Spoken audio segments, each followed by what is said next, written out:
안녕하세요, 김호준입니다.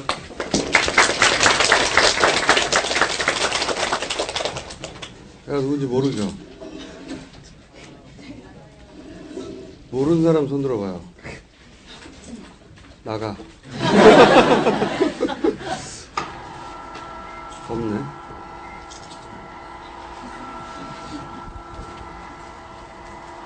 저는 김호준이고요. 그동안 공부하느라고 못 들었을 것 같은데 나는 꿈수다라고 아주 유명한 팟캐스트가 있어요. 우리 임명박 각하에게 헌정하는 굉장히 훌륭한 내용으로 채워져 있거든요. 그동안 공부하느라 못 들으신 분들은 들어봐요. 이제 나라를 사랑하게 돼요. 근데 오늘 할 얘기는 그런 얘기는 아니고 지금 책 받았잖아요. 권투를 빈다. 이게 명조예요. 제가 쓴 건데 굉장한 명조인데 제가 이 책을 여러 매체를 통해 상담한 걸 모은 거예요. 한 6, 7년 됐어요. 상담한 지가. 인터넷으로도 상담을 하고 신문 지면을 통해서도 하고 직접 만나서도 하고 잡지를 통해서도 하고 굉장히 오랜 시간 상담을 했는데 마이크 나와요 지금? 상담을 하면서 모은 답변집인데 그 상담을 하면서 딱 여러분들 나이 한 10대 후반에서 30대 초반까지 상담을 받았는데 하루에 한 100통 정도 메일을 받아요. 이 상담 메일을 100통 정도 받는데 100통은 더 되는 것 같아. 그걸 제가 6, 7년 했으니까 굉장히 많이 받았겠지. 근데 그 상담 내용이 사실은 거의 다 똑같아요. 다 다른 것 같은데 어떻게 똑같냐면은 저는 이 과를 가려고 하는데 이게 잘 가는 건지 모르겠다.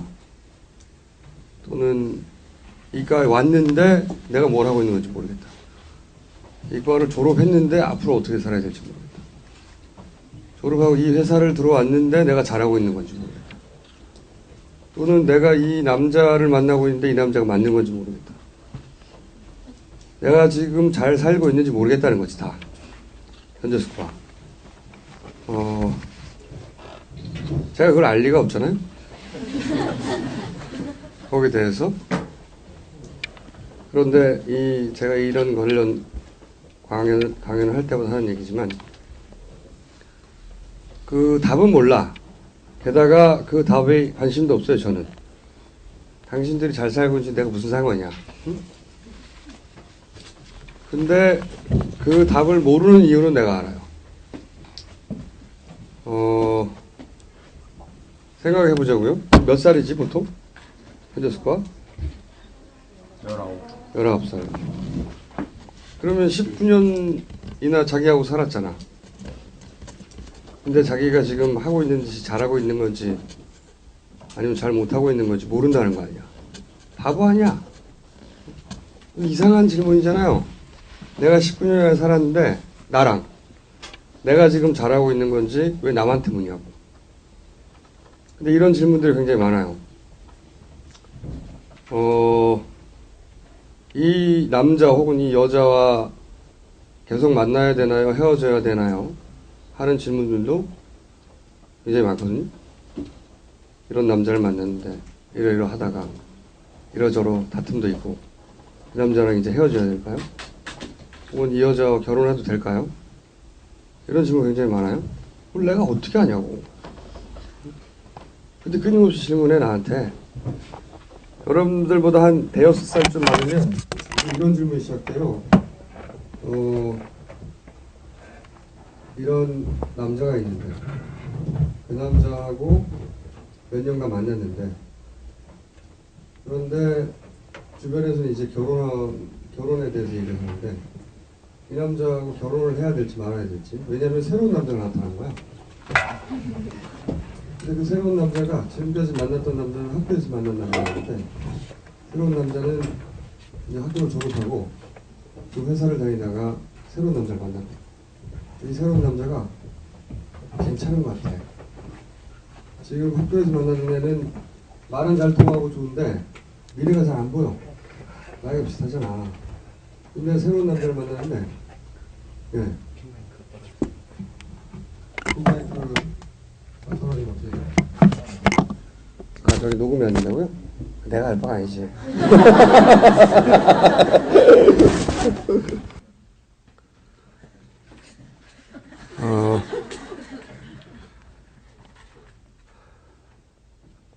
어디까지 하다 말았죠? 아, 그렇지. 그 새로운 남자가 자기보다 나이가 몇 살 더 많은데 사회적으로 좀 자리를 잡은 것 같은 거죠. 그리고 이 남자가 아직 어색해서 말이 잘 통하는지 안 통하는지 잘 모르겠는데 이 남자하고는 미래가 좀 그려지는 거지. 그래서 나한테 이렇게 물어봐요. 결혼은 조건인가요? 사랑인가요?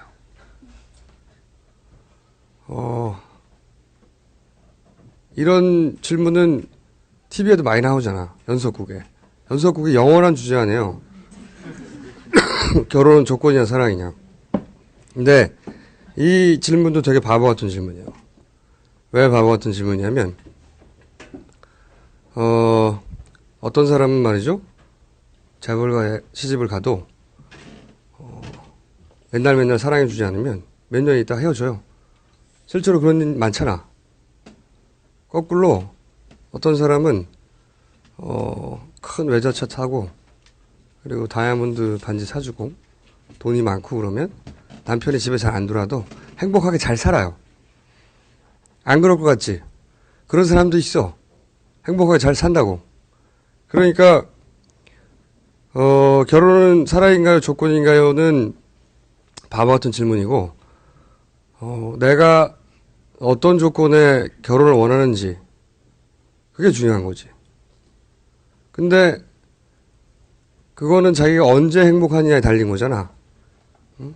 이런저런 조건이 충족되면 행복한지 아니면 그런 게 충족돼도 나를 항상 이뻐해줘야 더 행복한지 그렇게 자기한테 질문을 해야 되는 거잖아 이게. 응? 나는 언제 행복하지? 라고. 그러니까 나한테 결혼은 조건인가요? 아니면 사랑인가요? 묻는 사람들은 나는 언제 행복한지 네가 대신 말해주세요. 이렇게 묻는 거거든. 질문 이상하잖아. 듣고 보니까. 바보 같잖아요? 근데 사람들이 끊임없이 나한테 그렇게 물어요. 나는 어떻게 해야 행복하게 살죠? 나는 지금 불행한데 뭐가 잘못된 거죠? 바보 같은 질문이지. 왜 이런 질문을 나한테 하느냐? 자기한테 했어야 되는 거거든. 나는 이런 조건일 때는 행복하고 이런 조건일 때는 불행하니까 그럼 나는 이렇게 이 길을 찾아가야지. 이렇게 당연히 생각해야 되는데 그런 생각을 해본 적이 없는 거야. 기본적으로 한 번도. 여러분도 다 똑같아. 우리나라에서는 그걸 가르치지 않아. 그래서 제가 지금부터 할 얘기는 학교에서 배워본 적이 없는 이야기예요. 자기는 고등학생이 아닌 것 같은데? 네. 맞아요?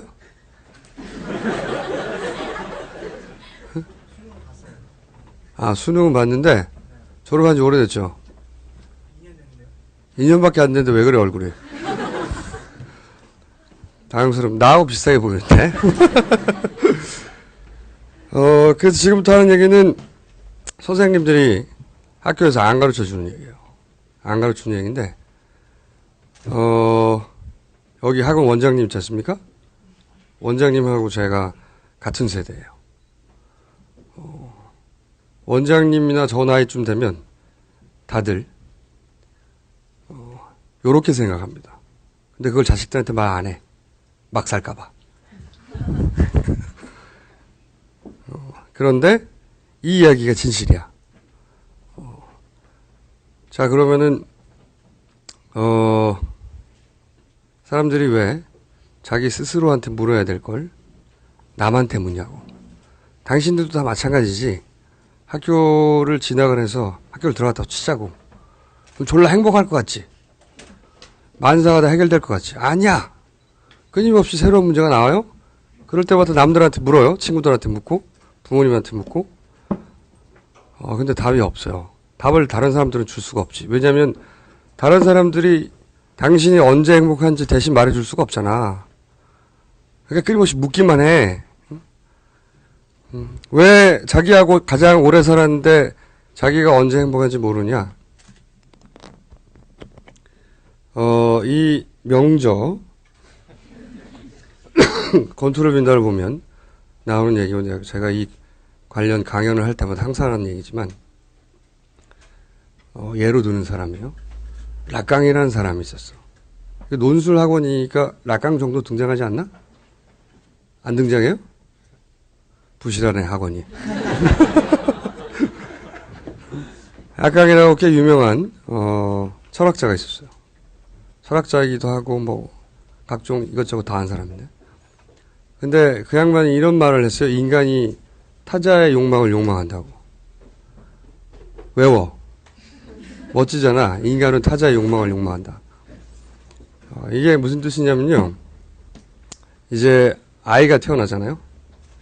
어린아이가 태어나면 제일 먼저 엄마나 아빠나 어쨌든 부모를 만날 거 아니에요.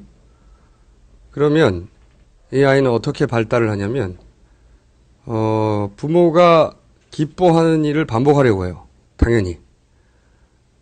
아이가 뭘 했는데 부모들이 좋아하고 박수를 치면 그 행동을 반복하려고 한다고. 말을 뭘 했는데 막 좋아해. 그럼 말을 자꾸 하려고 하고. 걸었는데 좋아해. 박수치고. 그럼 자꾸 걸으려고 하고. 좀 더 커서 학교에 들어갔는데 성적이 좋으면 부모들이 좋아하잖아.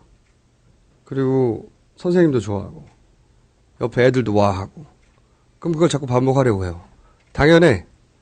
우리 모두가 다 겪었어요. 그러니까 엄마가 기뻐하는 걸, 엄마가 욕망하는 걸 나도 욕망한다고. 그 말이에요. 인간이 타자의 욕망을 욕망한다는 얘기는 쉽게 얘기하면 그런 얘기예요. 이게 좀 더 확장되면 선생님이 나한테 원하는 거를 내가 원하는 줄 알아. 주변에서 예를 들어서 친인척들이 나한테 기대하는 거, 그게 내가 원하는 게 되는 거야. 그런 얘기예요. 모두가 겪어요, 다. 그리고 그 기대를 저버리고 싶지 않지. 그런데 한 고등학생쯤 되면 이게 내 욕망과 나를 둘러싼 주변의 욕망이 분리가 되기 시작해야 돼.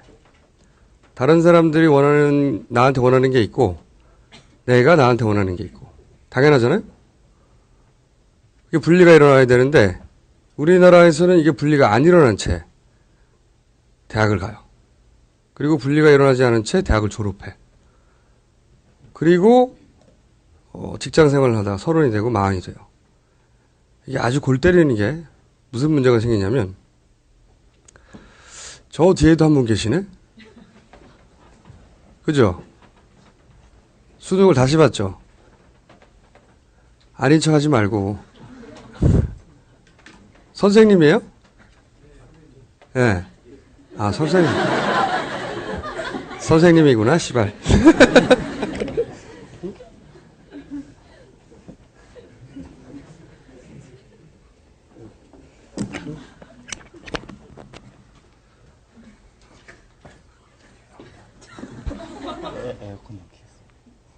에어컨이요?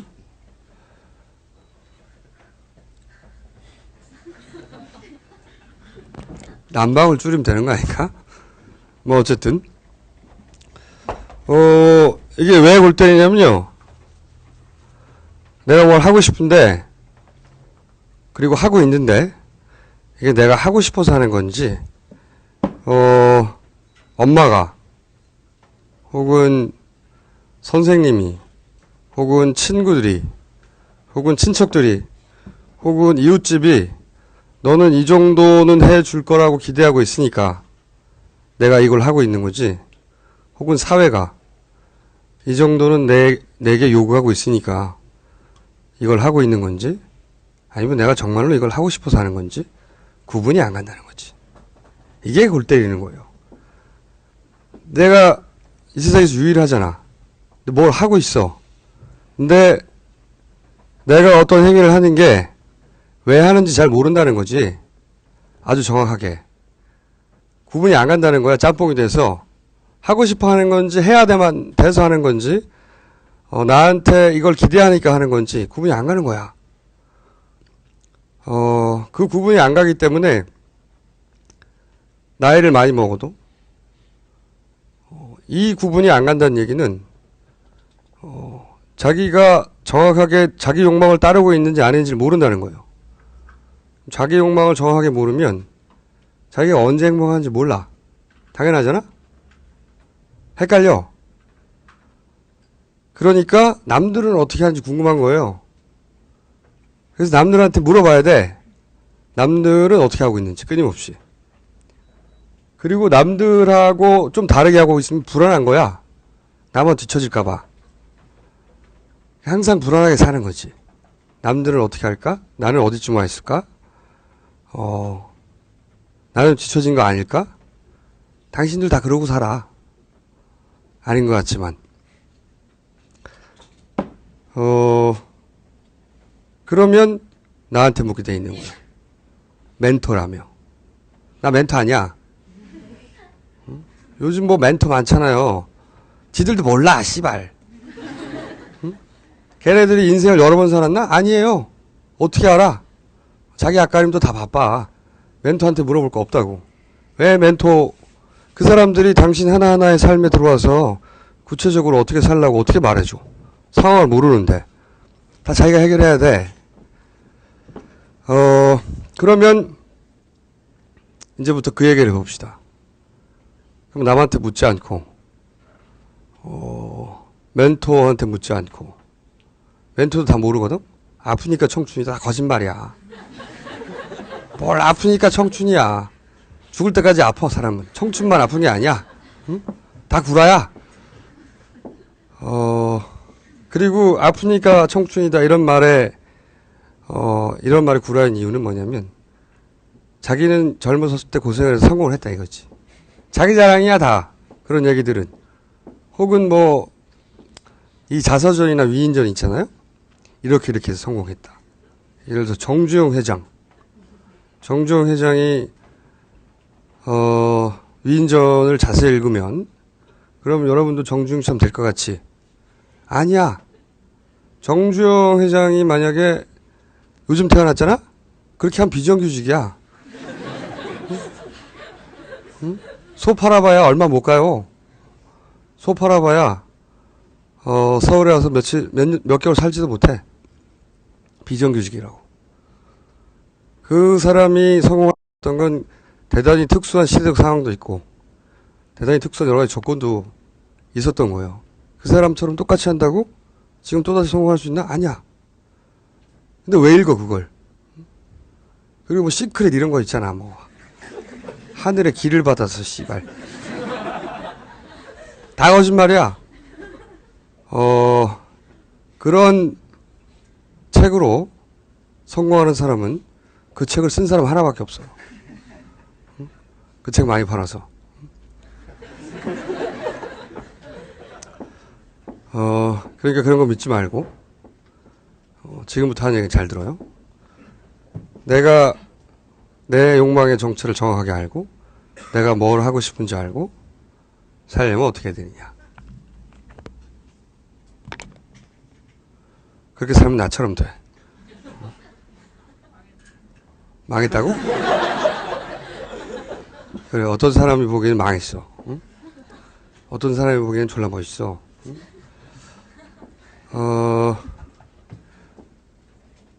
자기들 아빠하고 비슷한 세대에 내가. 아빠가 멋있어, 내가 멋있어. 자, 그럼 어떻게 살아야 되느냐? 나도 이론은 몰라요. 난 이론 모르고 하나의 사례를 알려드릴게. 살아있는 사례를. 첫 번째로 필요한 게 뭐냐? 이 얘기를 하려면 우리 부모님 얘기를 좀 해야 돼요. 우리 부모님은 좀 독특한 양반이었어요. 어떻게 독특했냐면 왜 어릴 때 애들한테 맛있는 거 있으면 이렇게 숟가락에 올려주고 그러잖아요. 아주 어릴 때. 우리 부모님은 맛있는 게 있으면 당신들이 다 먹었어요. 내가 나이를 좀 먹고 나서 한 중학교쯤 됐을 때 항의를 했어. 왜 맛있는 걸 다 먹냐고, 부모. 어릴 땐 몰랐지, 아주 어릴 땐. 우리 모친이 나를 쳐다보더니 한 말이 있어. 니들은 먹을 날이 많잖아. 설득됐어. 맞는 말이잖아. 매사가 그런 식이었어요. 우리 모친 도시락도 잘 안 싸줬어요. 학교 다닐 때. 왜 안 싸줬냐면, 모친이 유치원을 했는데, 조그만. 나는 유치원, 너는 공부. 각자 자기 일 하는데, 무슨 유세냐 이거지. 그럼 도시락을 언제 싸줬냐? 우리 모친이 본의 아니게 일찍 일어날 때가 있어요. 본의 아니게. 심심하잖아. 그럼 도시락을 싸줘. 그래서 난 학교를 졸업할 때까지도 한 번도 공부한다고 유세를 부릴 수가 없었어. 그건 너무 당연한 것 같기 때문에, 예를 들어서 전화요금이 많이 나왔다고 칩시다. 그때는 휴대폰이 없었지만 전화요금 많이 나올 수 있었거든. 한 달에 5만 원 나와야 되는데 내가 뭘 했어. 그래서 한 15만 원 나왔다고 쳐. 그럼 혼날 거 아니야. 20만 원, 30만 원 나왔다고 쳐. PC통신 초창기에 있는 PC통신 하느라 돈이 많이 나오게 됐어요.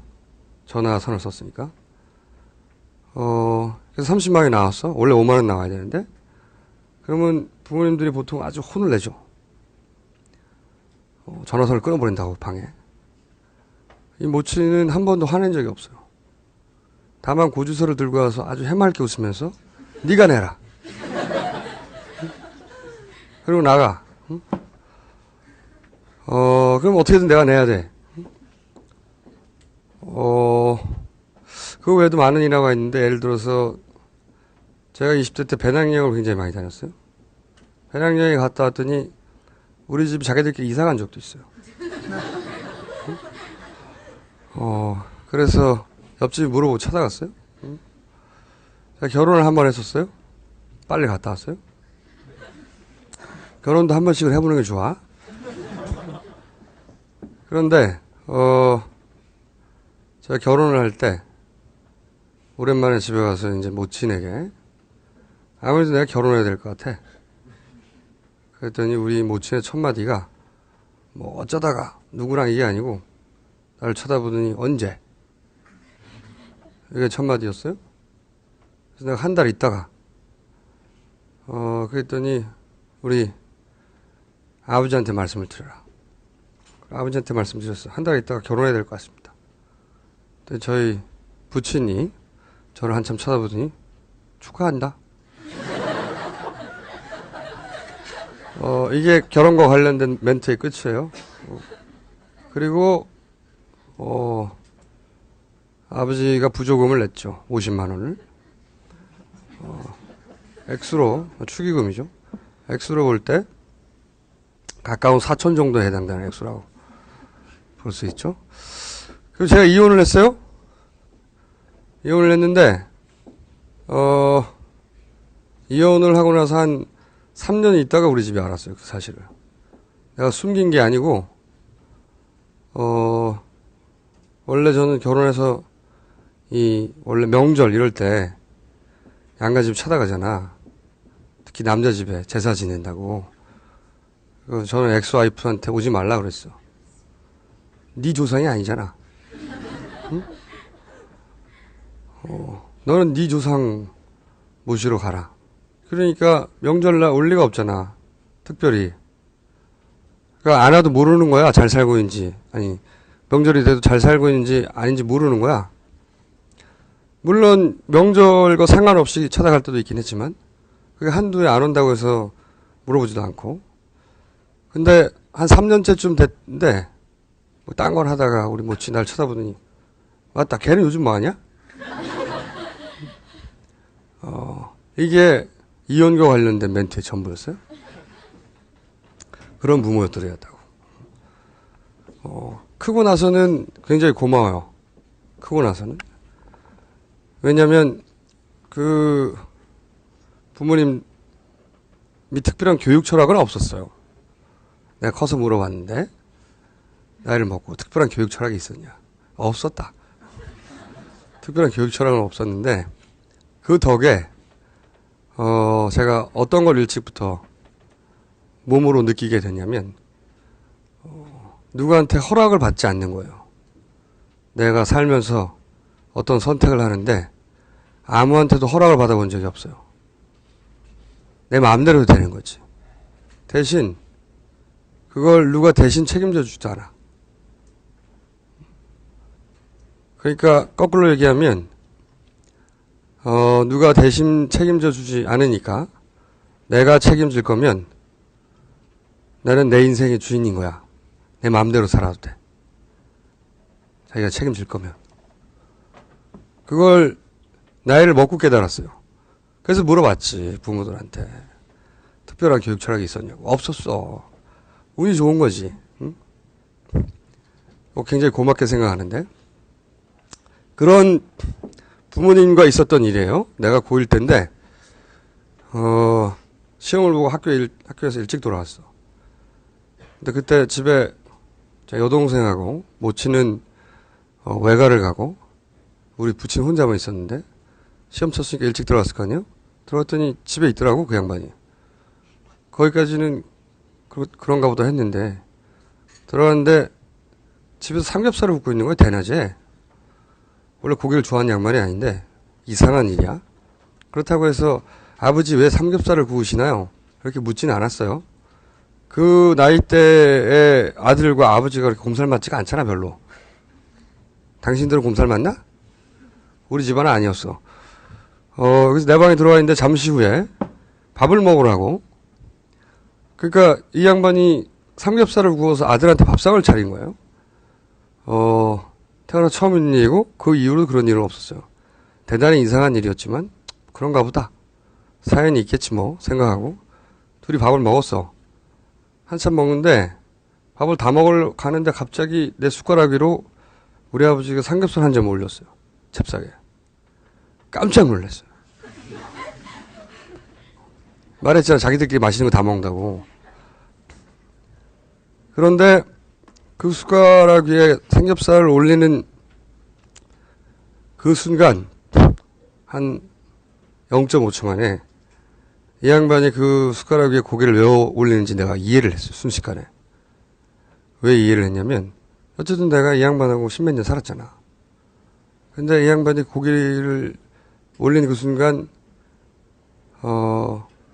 대단히 무뚝뚝하고 부친이 그리고 충청도 양반 출신이라 그리고 본인도 칠형제 중에 하나라 항상 엄한 아버지 모델밖에 자기도 몰라요. 그래서 그걸 답습하다가 와이프하고 딸내미가 없는 사이에 고기를 구워서 자식한테 한번 올려주고 싶었던 거야. 찬스가 온 거지. 응? 아버지, 딸내미하고 와이프가 없기 때문에 가오도 안 상하잖아. 응? 그래서 자기가 계획을 세운 거죠. 그래서 삼겹살을 구웠어. 그래서 고기를 올려주려고 하는데 애가 밥을 너무 빨리 먹는 거야. 응? 이러다가 밥을 다 먹겠어. 응? 벼르다가 마지막에 찹쌀에 올린 거지. 그리고 남사스러우니까 고개를 숙여. 응? 순식간에 그게 그렇다는 게 이해가 왔어. 아주 순식간에. 그리고 그렇다는 걸 이해한 순간 내가 갑자기 눈물이 났어. 한 방울. 왜 그랬는지 모르겠어. 이 대목에서 보통 영화에서는 벌떡 일어나 아버지하고 껴안고 하지만 절대 그런 일은 일어나지 않았어요. 나도 남사스러우니까 눈물이 났는지 안 났는지 들키기 싫고 그리고 각자 식사가 끝난 다음에 나는 내 방으로 들어갔고 이 부친은 설거지를 시작했어. 원래 설거지도 안 하는 양반인데 휘바람을 불면서 막 설거지를 하더라고. 그래서 내가 문틈으로 이렇게 봤는데 신난 거죠. 벼르다가 성공한 거야. 신난 거야. 내가 그 뒷모습을 보고 있다가 처음으로 무슨 생각이 들었냐면, 아버지가 아니라 40대 중반의 남자로 보였어요. 처음으로. 태어나서. 굉장히 이상한 기분이에요. 그리고 아버지가 남자로 보니까 40대 중반에 이 40대 중반의 남자하고 만난 여자, 우리 엄마. 엄마도 한 사람 여자로 보이는 거지. 저 남자하고 저 여자하고 어떻게 만났을까? 이게 어릴 땐 물어보잖아. 엄마 아빠 어떻게 만났나요? 뭐 이런 거. 그럼 마치 무슨 판타지 소설 같은 느낌인데 그게 아니라 진짜로 생물학적인 남자, 여자 둘이서 만나서 섹스를 해서 낳은 거 아니야. 섹스를 했다는 생각도 굉장히 이상하고 그런 생각을 하면 굉장히 폐륜적인 것 같잖아. 응? 그렇잖아. 당신들 다 그렇게 났어. 응? 어디 주워 왔을까봐? 당신들 부모들 다 섹스해서 낳았다고. 당연히.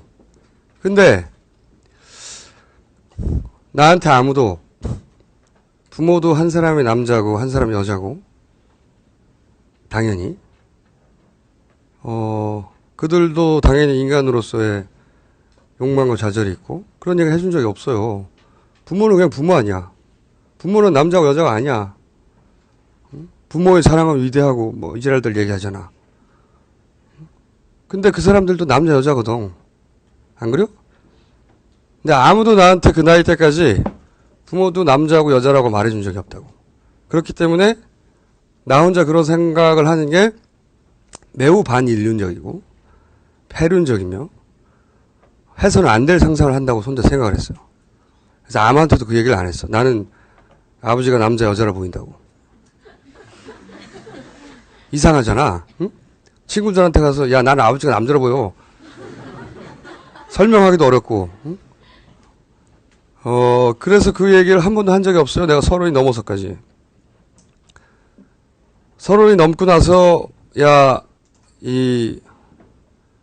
어떤 사회생활 하다가 만난 정신과 의사 친구하고 얘기를 하다가 이런 얘기가 나온 적이 있어요. 너 부모님 얘기가 나온 적이 있어요? 근데 내가 우리 모친 얘기를 하다가 우리 모친에 대한 얘기를 하다가 이런 표현을 썼대요.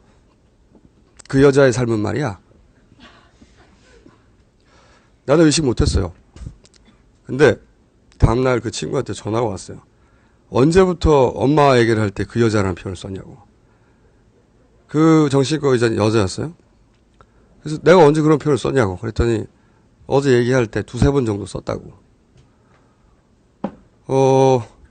글쎄 나는 그런 걸 의식하고 말하지 않았기 때문에 그런 말 하는 기억이 없는데, 그 정신과 의사가 이야기를 하길, 자기가 우리나라에서 상담을 하건 아니면 얘기를 하건 우리나라 남자들한테 자기 엄마, 모친에 대해서 자기 엄마까지 그 여자라고 객관화해서 표현하는 사람을 처음 만났대.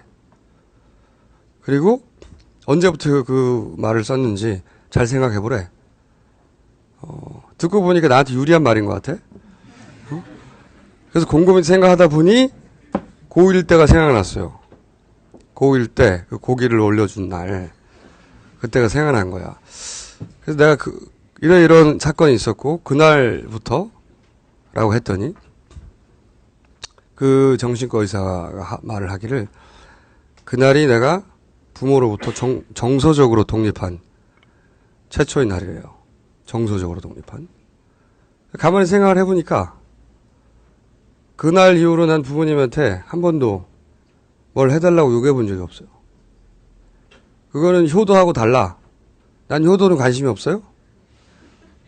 효도하고는 다르고 그 양반들도 그 양반 나름의 삶을 헤쳐나가느라고 졸라 힘들다고. 생활인이고. 바빠요. 니들만 힘든 줄 알지? 아니야. 니들은 공부하면 되잖아. 응? 거느린 자식들도 있고 내야 될 세금도 있고 졸라 바빠. 그들도. 그래서 나한테 뭘 해달라고 하는 게 난 염치가 없었어. 난 다 컸으니까. 그거는 효도해야 한다. 이거 아무 상관이 없어요. 난 효도에 관심이 없어요. 그냥 물론 나는 우리 부모들을 굉장히 좋아하지만 인간으로 좋아하고 가끔 전화도 하고 명절날은 안 가요. 길 막히니까. 응? 외국날 명절날 가야 돼? 그 전주에 가면 되지. 근데 왜 명절날 가는 줄 알아? 명절날 그렇게 길 막히는 데 가야 평소에 내가 부모를 찾아뵙지 못하는 것에 대한 죄의식을 다 같이 길 막히는 길 위에서 탕감받는 거야. 이렇게 길이 막히는데 응? 내가 가고 있다라고 죄의식을 탕감받는 의식을 치르는 거예요. 전 국민이. 그래서 집에 도착하잖아? 그러면 대화의 내용이 이거야. 길이 얼마나 막혔는지 아냐고. 그리고 나머지 대화 절반은 뭔 줄 알아? 언제 가면 안 막히냐고. 응? 나는 죄의식이 없어요, 부모한테. 우리 부모를 굉장히 좋아하지만 귀엽기도 하고 연민도 있고 자주 전화하고 만나기도 하지만 흔히 학교에서 가르치거나 사회에서 가르치는 효도하고는 무관해. 나는 그 사람들이 좋아서 그러는 거야. 부채의식도 없고 죄의식도 없다고. 그냥 그 사람들이 좋은 거지. 어쨌거나 그 독립 얘기를 왜 하냐면 정서적으로 가장 처음에 그 기대를 저버리지 않으려고 막 발버둥 치는 사람이 부모예요. 우리 모두가. 그리고 평생 그래요. 많은 사람들이. 그리고 부모는 우리한테 실망할 권리가 있어요. 때때로. 부모는 기대할 권리도 있고. 거기까지 당연해요. 근데 그 부모의 기대대로만 살지 않아도 되는 권리도 우리한테 각자 있거든. 그리고 부모가 원하는 게 뭔지 하고 내가 원하는 게 뭔지 하고 정확하게 알아야 돼. 부모가 원하는 게 있는데 나는 그게 싫다까지는 쉽게들 해. 그럼 원하는 게 뭐냐고. 자기가 원하는 건 정확하게 몰라. 이게 부모의 말을 항상 따라야 된다. 이런 얘기하고 다른 얘기예요. 혹은 부모의 요구를 항상 거절해야 된다. 이거하고도 다른 얘기예요. 저도 부모님이 하라는 대로 한 적이 있어요. 안 한 적도 많고. 예를 들어서 졸업을 했는데 대학교를 우리 모친이 딜이 들어왔어. 처음으로. 난생 처음. 야, 너 졸업하고 어디 그럴듯한 회사를 들어가라. 3년 동안만. 나는 그런 생각이 없었기 때문에 그러기 싫다. 그랬더니 모친이 한 얘기가 네가 어쨌든 20살이 될 때까지 학비는 내가 다 벌었었기 때문에 20살이 될 때까지 이 아버지의 부양을 받지 않았냐. 맞는 얘기지? 그런데 아버지가 너한테 학교 다닐 때 요구한 거 없지 않냐? 없어요. 그러면 졸업하고 나서 아버지가 주변 친구들한테 어디 그럴듯한 회사에 들어갔다는 말 정도는 하고 싶지 않겠냐? 어떻게 그럴 것 같아? 그 정도는 네가 해줘야 되는 거 아니냐? 20살까지 도와줬으면. 설득됐어. 맞는 말이잖아? 이거 좋다. 몇 년으로 합의를 보냐? 3년으로 합의를 봤어요. 3년간은 그럴듯한 회사에 들어가고 회사를 다니고 그 다음부터는 마음대로 하기로. 그렇게 내가 원하는 게 있는데 부모가 원하는 것도 있고 때로 태업할 때도 있어. 해야 할 때도. 당연히. 근데 그게 아니고 살면서 항상 그 부모의 기대가 뭔지 하는 그 굴레 속에서만 평생 사는 사람들이 있다고. 부모가 주는 지원을 원하고 그게 끊어지는 게 두렵고 그리고 그 가이드에서 벗어나는 게 무섭고 그리고 그 압박은 또 그럼 싫고 투정만 부리고 사는 거지. 평생 동안 그렇게 사는 사람 많아요. 그러니까 자기 욕망이 뭔지 정확하게 알려면 이런 세상을 생각해 봅시다. 주변에 날 아는 사람이 아무도 없어. 부모도 없고 친구도 없고 학교 다닐 때 선생님도 없고 학원 선생님도 없고 친인척도 없고 아무도 날 모른다고. 그런데도 내가 지금 이 짓을 하고 있겠냐고. 현재 하고 있는 짓을.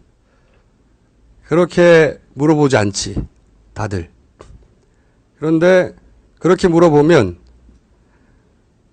그렇게 물어봤을 때 욕망이 자기 욕망이에요. 그렇게 사고해보지 않았거든 한 번도. 나를 아는 사람이 아무도 없고 그러니까 나한테 기대하는 바도 아무도 없는데 그런데 이 세상에서 내가 하고 싶은 일이 뭔지 그렇게 생각해본 적이 없잖아. 있나? 있을 리가 없지. 그런 연습을 시키지 않는데 우리나라에선. 그런 연습을 해야 될 나이인 거지 이제. 원래는 더 어릴 때부터 시작했어야 하지만. 그런 데 있어서 첫 번째가 뭐냐면 부모로부터 정서적으로 독립하는 거예요. 부모님이 나한테 원하는 게 있고 그 원하는 게 있는데 그건 존중해야 돼. 때로는 타협도 해야 되고 협상도 해야 되는데 있는데 그것과 무관하게 부모님이나 내 주변에 모두하고 무관하게 내가 원하는 게 뭔지 따로 떼서 연습해보는 거. 빨간 옷 입고 거울 앞에 서서 1대1로 뭐 꼭 빨개 벗을 필요는 없어요. 응? 옷을 입고 해도 되긴 해요. 그래서 첫 번째 필요한 게 뭐냐면 독립하는 거예요. 첫 번째는 부모로부터 정서적으로 독립하는 거예요. 그리고 차근차근 내 주변의 기대로부터 독립하는 거야. 그거 다 독립하고 나서 때로 타협하는 건 상관없어요. 근데 독립하지 못한 채 다른 사람이 어떻게 하는지만 두리번거리면 나이가 한 30이나 40쯤 되잖아요. 내가 왜 지금 이걸 하고 있는지 모른다고. 그리고 어디서부터 다시 고쳐야 될지도 몰라. 다시 살 수는 없잖아 우리가 돌아가서. 그런 사람 졸라 많아. 이 주제도 할 얘기가 많지만 벌써 40분이 지났네? 두 번째로 넘어갑시다. 세 가지만 얘기하자고 그럼. 그러면 자기 욕망의 정체에 대해서 조금씩 이건 연습이 필요해요. 한 번도 그렇게 생각해보지 않았기 때문에 자기들 나이 때는 연습이 필요하다고. 내 주변에 아무도 없고 그리고 자기가 스스로 자기가 뭘 원하는지도 그렇게 생각하며 하루하루를 살지 않기 때문에 자기가 뭘 원하는지 잘 몰라요. 원래. 그러니까 이건 연습이 필요한 건데 그 첫 출발이 독립하는 거예요. 부모로부터. 그리고 주변 모두로부터. 독립된 상태에서만이 타협도 되는 거예요. 협상도 되는 거고. 그래서 그 회사에 갔어요, 나는. 다만 3년 동안 다니지를 못했어요. 6개월 만에 관뒀어요. 6개월 만에 관두고 몰래 이집트로 갔어요. 특별한 이유는 없어요. 이것도 얘기가 길어지니까 여기까지만 하고. 두 번째로 필요한 게 뭐냐면 대충 내가 원하는 게 뭔지 어렴풋이 알기 시작했다고 칩시다. 그걸 당장 알 수는 없어. 해본 적이 없어서. 조금씩 부딪히다 보면. 그러면 그 일을 어떻게 했냐? 어떻게 해야 하느냐? 이것도 제가 잘 예로 드는 이러한데, 아라파트라고 있어요. 아라파트. 아세요? 모르지. 아라파트는 누구냐면, 빈 라덴은 알죠? 빈 라덴의 80년대 버전이에요. 빈 라덴은 2000년 이후에 짱을 먹은 거고, 80년대, 7, 80년대는 아라파트가 전 세계적인 짱이었어요. 테러 조직에. 팔레스타인, 이스라엘하고 막 싸우는 맨날 팔레스타인 난민들 있잖아요. 에어컨을 킨 거예요? 네. 대단히 부실하네요.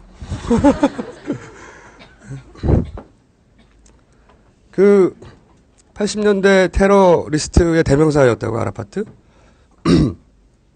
내가 80년대 고등학생이었는데, 어느 날 외신을 보다가 신문에 아라파트 관련 기사가 나왔어요. 근데 신문 기사를 읽다가 마치 빈라덴 기사를 읽다가 빈라덴을 바꿔서 얘기하자면 갑자기 이 사람이 만나고 싶은 거야. 그럴 수 있잖아. 나는 그랬어. 아라파트 기사를 읽다가 이 사람을 만나야 되겠다. 근데 어디 있는지 알아야지. 그 사람이 이스라엘 그 첩보기관인 모사드를 피해서 여기저기 돌아다녔는데, 나 어디로 이사 간다고 알리고 가지도 않았고, 모사드도 못 찾는 걸 내가 어떻게 찾아.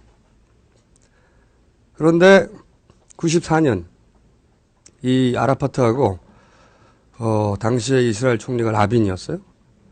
그리고 미국의 대통령이 클린턴이었는데, 세 사람이 만나서 중동 평화협상이라는 걸 합니다. 노벨상을 받아요. 그리고 협상의 조건이 뭐였냐면, 평화협정을 맺고 아라파트가 이스라엘로 돌아와. 그래서 팔레스타인 난민의 자치지구를 인정해주고 나중에 분리독립을 인정해준다. 뭐 이런 협상을 합니다. 그래서 아라파트가 이스라엘로 돌아온다는 외신을 본 거야. 이제 어딘지 알잖아. 그때 나는 대학생이었어. 그래서 아라파트를 만나러 가야 되겠다. 친구들한테 얘기를 했더니 네가 왜 아라파트를 만나러 가냐. 그래서 제가 그랬죠. 아라파트가 나보고 오지 말라고 하지 않았냐. 맞는 말이지. 그래서 아라파트를 만나러 갔어. 산 넘고 물 건너 국경을 지나서 팔레스타인의 제리코라고 있어. 여리고. 성경에 교회 다니는 사람들은 여리고서 있잖아. 그 여리고가 제리코예요.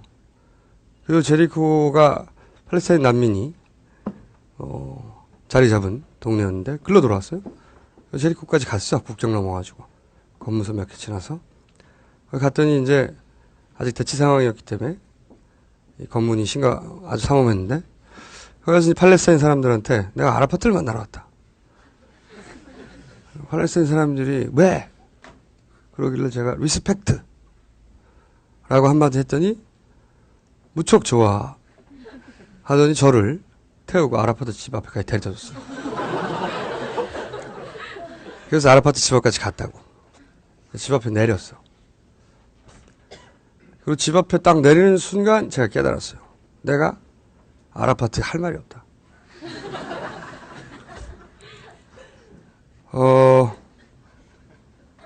사람들이 어쩌면 그럴 수 있냐고. 응?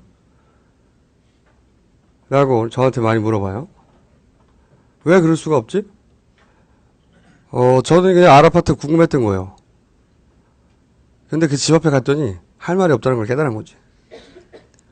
그래서 아라파트 집에서 기대서, 벽에 기대서 사진 몇 박 찍고 돌아왔어요. 그냥. 아라파트를 만났다. 그 순간 아라파트에 대한 호기심이 사라졌어. 그 집 앞에 간 순간. 왜냐하면 내 머릿속에 아라파트는 뭐 만화 속의 캐릭터 같았거든.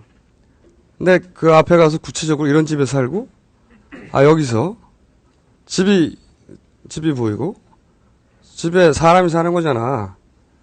아주 구체화되는 순간 호기심이 사라졌다고. 그리고 실제 할 말도 없고, 역시 아라파트 역시 나하고 만나서 할 말이 없죠. 응? 그래서 돌아와서 딴 데로 갔어요. 그런데 저한테는 그런 경우 되게 많아요. 여러 나라를 그런 식으로 간 적이 있는데, 사하라 사막을 횡단하고 싶다는 생각을 한 적이 있어요. 리더스 다이제스트라는 책 있잖아요. 그 책을 읽다가 꽂혔어. 커플이 그걸 횡단했대. 나도 나이를 먹으면 애인하고 꼭 가봐야지. 대학생 때요. 사하라를 6개월 동안 횡단했다는 거예요, 남녀가. 그 글을 읽고 나서 이거 멋지다. 나도 해봐야지. 그래서 대학교 때 방학 때 당시 여자친구한테 야 사하라를 횡단하자. 왜? 미쳤다는 소리를 듣고 혼자 갔어요. 혼자 가서 그 사하라를 횡단하는 트럭을 얻어 탔어. 얻어 탄 게 아니라 돈 내고 탔지. 타고 사하라를 이제 트럭이 가는데 굉장히 모래가 많았어요. 하루 종일. 모래가 많구나. 응?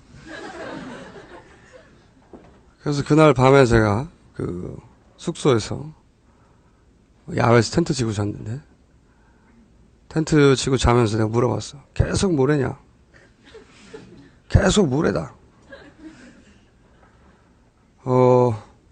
모래는 이만하면 됐다 나는. 응? 그래서 돌아왔어요, 바로.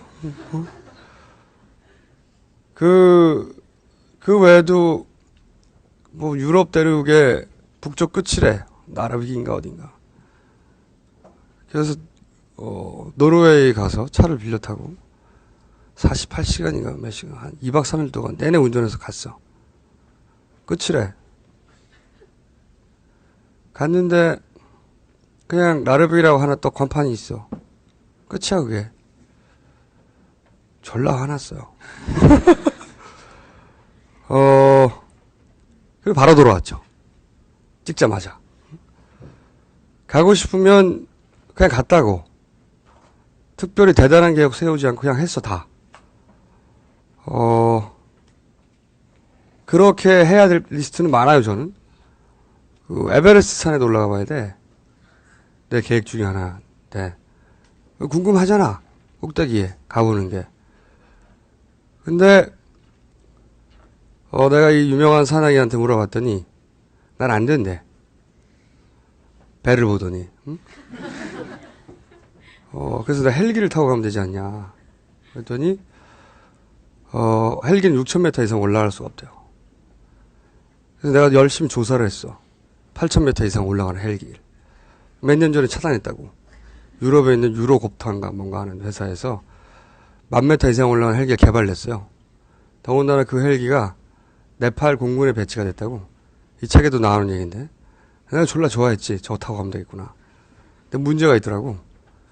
내가 네팔 공군에 입대를 해야 돼. 응? 그래서 상업용 헬기가 나올 때까지 기다리고 있는데, 그 외에도 많아요. 저는 계획이. UFO가 나타나면 저는 순순히 포획된다. 응? 매우 협조적으로. 그런 계획도 있고. 하고 싶은 게 있으면 그냥 했거든요. 그런데 내가 나이를 들면서 봤더니, 보통은 이렇게 하더라고. 하고 싶은 게 있잖아요. 제일 먼저 사람들은 계획을 세워요. 계획을 졸라게 세워. 그런 다음에 이걸 언제 할지 막 고민을 해. 그리고 나서 이것저것 알아보다가 이게 굉장히 어렵다고 주변 사람들한테 막 설명을 해요. 이게 얼마나 어려운지 아냐고. 막 설명을 하고 주변 사람들이 그 설명을 듣고 나서 그럼 어렵구나. 그러다가 한참 있다가 잊어버렸다가 너 그거 했냐 물어보면 아직 안 했거든. 근데 왜 아직 안 했냐고 막 화를 내죠. 니들은 이게 얼마나 어려운지 모른다고. 막 얘기를 하다가 자기가 설득이 돼. 점점점. 그래서 결국 그 일을 안 해요. 안 하고 나서 그 일을 나중에 이렇게 부르더라고. 꿈이라고. 그냥 하고 싶은 일 있으면 그냥 하면 되는 거예요. 별거 없습니다, 세상에. 이 말은 그냥 하면 다 이루어진다. 이거하고 전혀 다른 얘기야. 그런 일은 없지, 세상에, 절대로. 근데, 하고 싶은 일을 하는 가장 좋은 방법은 그냥 하는 거예요. 그냥 하다 보면, 내가 생각한 것과 다른 경우가 많아. 졸라 멋진 것 같았는데, 실제로 그 일을 겪고 나면 그 일을 안 좋아하는 경우도 되게 많아요. 왜냐면 그 이전에는 그 일과 관련해서 대단히 제한된 정보밖에 없었거든. 그러니 실제로 해보기 전에는 내가 그 일을 좋아하는지 아닌지, 맞는지 아닌지를 몰라. 그런데 그걸 계획으로 두고 당장에 눈앞에 있는 예를 들어서 무슨 공무원 시험을 보던 입사 시험을 보고 나서 그 꿈이라고 말해 맨날. 무슨 꿈이야. 저또 그냥 하면 돼. 세상에 예를 들어 삼성전자에 입사하기 위해서 태어난 운명 같은 건 없어요. 그런 게 있을 리가 있어? 없잖아. 근데 왜 그런 운명이 지어진 사람처럼 사냐고. 그럴 필요 없어. 그리고 실제로 자기가 뭘 잘하는지는 어차피 우리 모두 겪어보지 않았기 때문에 이것저것 대가리를 받고 부딪혀 봐야 겨우 왜 30대 중반 정도 돼야 대충 깨닫기 시작해요. 내가 이게 맞나 보다.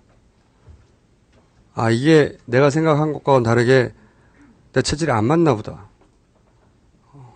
그렇게 해야 내가 이건 잘하고 이건 못하고, 이건 잘하는데 내가 싫어하고, 이건 내가 좋아하는데 내가 잘 못하고, 그런 걸 깨닫게 된다고요. 그전에는 몰라. 그러니까 하고 싶은 일이 있으면 그냥 하면 된다. 계획 세우지 말고. 계획이야말로 웃긴 일이에요. 그냥 한다고 된다는 보장은 없어. 다시 한번 말하지만.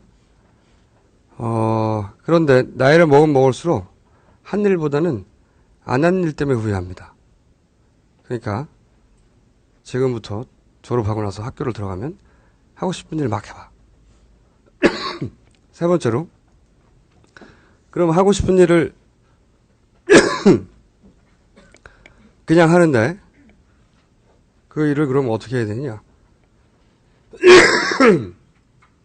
이것도 제가 이런 강연을 할 때마다 꼭 예로 드는 건데, 이 명주에도 잠깐 사례로 나오는 겁니다. 역시 배낭여행 다닐 때 얘기예요.